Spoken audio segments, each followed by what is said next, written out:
माघ मास महत्व का 17वां अध्याय। गणपति जी महाराज की जय, शंकर भगवान की जय, विष्णु भगवान की जय। अप्सरा कहने लगी कि हे राक्षस, वह ब्राह्मण मुझसे कहने लगा कि इंद्र इस प्रकार अपनी अमरावतीपुरी को गया, सो हे कल्याणी, तुम भी देवताओं से सेवा किए जाने वाले प्रयाग में माघ मास में स्नान करने से निष्पाप होकर स्वर्ग में जाओगी।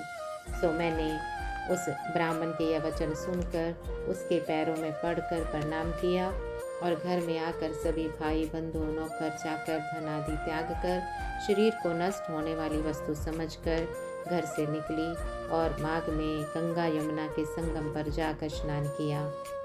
सो हे निशाचर, 3 दिन के स्नान से मेरे सब पाप नष्ट हो गए और 27 दिन के पुण्य से मैं देवता हो गई और पार्वती जी की सखी होकर सुख से निवास करती हूँ। इसलिए मैं प्रयाग के महत्व को याद करके सब देवताओं के सहित माघ में प्रयाग स्नान करती हूँ। सो मैंने अपना यह सब वितरांत तुमसे कहा। तुम भी इस योनि में पड़ने और ऐसे कुरूप होने का सब कारण मुझसे कहो। तुम्हारी दाढ़ी और मूछें बहुत बड़ी बड़ी हो गई हैं और पर्वत की गुफा में वास करते हो। निशाचर कहने लगा कि हे भद्रे, सज्जनों से गुप्त बात कहने में भी कोई हानि नहीं होती। मुझको अब कोई संशय नहीं रहा कि मेरा उद्धार तुमसे ही होगा। सो मैं अपना सब वितरांत तुमसे कहता हूँ। मैं काशी में वेदों का ज्ञाता था और बड़े उच्च कुल के ब्राह्मण के घर में जन्म लिया था। मैंने राजा, पापी, शूद्र तथा वैश्यों से अनेक प्रकार के दान लिए।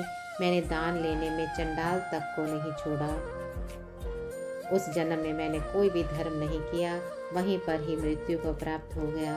तीर्थ स्थान पर मरने के कारण नरक में नहीं गया। पहले 2 बार गिद्ध योनि में, 3 बार व्याघ्र योनि में, 2 बार सर्प योनि में, 1 बार उल्लूक योनि में और अब 10वीं बार राक्षस हुआ हूँ और सैकड़ों वर्षों से इसी योनि में हूँ। उस स्थान को 3 योजन तक मैंने जंतुहीन कर दिया है। बिना अपराध के बहुत से प्राणियों को मैंने नष्ट किया। इस कारण मेरा मन अत्यंत दुखी है। तुम्हारे दर्शन से चित्त में कुछ शांति अवश्य आई है, क्योंकि सज्जनों का संग तुरंत ही सुखदायी होता है। मैंने अपने दुख के सब कारण आपसे कहे और सज्जन लोग सदा दूसरे के दुखों से दुखी होते हैं। अब यह बताओ कि इस दुख रूपी समुद्र को कैसे पार कर सकता हूँ। क्या क्षीर सागर हंस को ही दूध देता है, बगुले को नहीं देता? दत्तात्रेय जी कहने लगे। इस प्रकार उसके वचन सुनकर कंचन मालिनी कहने लगी कि हे राक्षस, मैं अवश्य तुम्हारा कल्याण करूंगी। मैंने दृढ़ प्रतिज्ञा की है कि तुम्हारी मुक्ति के लिए प्रयत्न करूंगी। मैंने बहुत बार प्रयाग में माघ स्नान किया है। वेद जानने वाले ऋषियों ने दुखी को दान देने की प्रशंसा की है। समुद्र में जल बरसाने से क्या लाभ? प्रयाग में स्नान करने का 1 बार का फल मैं तुझे देती हूँ। उसी के तुमको स्वर्ग की प्राप्ति होगी। उसके फल का अनुभव मैं कर चुकी हूँ। तब उस अप्सरा ने अपने गीले वस्त्र का जल निचोड़कर जल को हाथ में लेकर माघ स्नान के फल को उस राक्षस के अर्पण कर दिया। उसी समय पुण्य आत्मा वह राक्षसी शरीर को छोड़कर तेज में सूर्य समान देवता रूप हो गया। आकाश में विमान पर चढ़कर अपनी कांति से चारों दिशाओं को प्रकाशित करता हुआ, कंचन मालिनी की प्रशंसा करता हुआ शोभायमान हुआ और कहने लगा कि ईश्वर ही जानता है तुमने कितना उपकार मुझ पर किया है। अब भी कृपा करके कुछ शिक्षा मुझे दो, जिससे मैं कभी पाप ना करूं। अब मैं तुम्हारी आज्ञा पाकर स्वर्ग में जाऊंगा।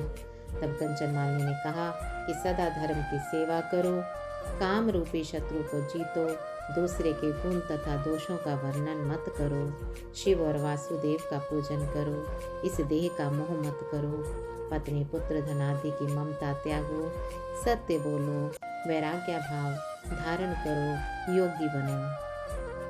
मैंने तुमसे यह धर्म के लक्षण कहे। अब तुम देवता रूप होकर शीघ्र ही स्वर्ग को जाओ। दत्तात्रेय जी के कहने पर इस प्रकार गंधर्वों से शोभित वह राक्षस कंचन मालिनी को नमस्कार करके स्वर्ग हो गया और देव कन्या कन्याओं ने वहां आकर कंचन मालनी पर पुष्पों की वर्षा की और प्रेम पूर्वक कहा कि हे भद्रे, तुमने इस राक्षस का उद्धार किया। इस दुष्ट के डर से कोई भी इस वन में प्रवेश नहीं करता था। अब हम निडर होकर विचरेंगे। इस प्रकार कंचन मालनी इस राक्षस का उद्धार करके प्रेम पूर्वक देव कन्याओं से क्रीड़ा करते हुए शिवलोक को गई।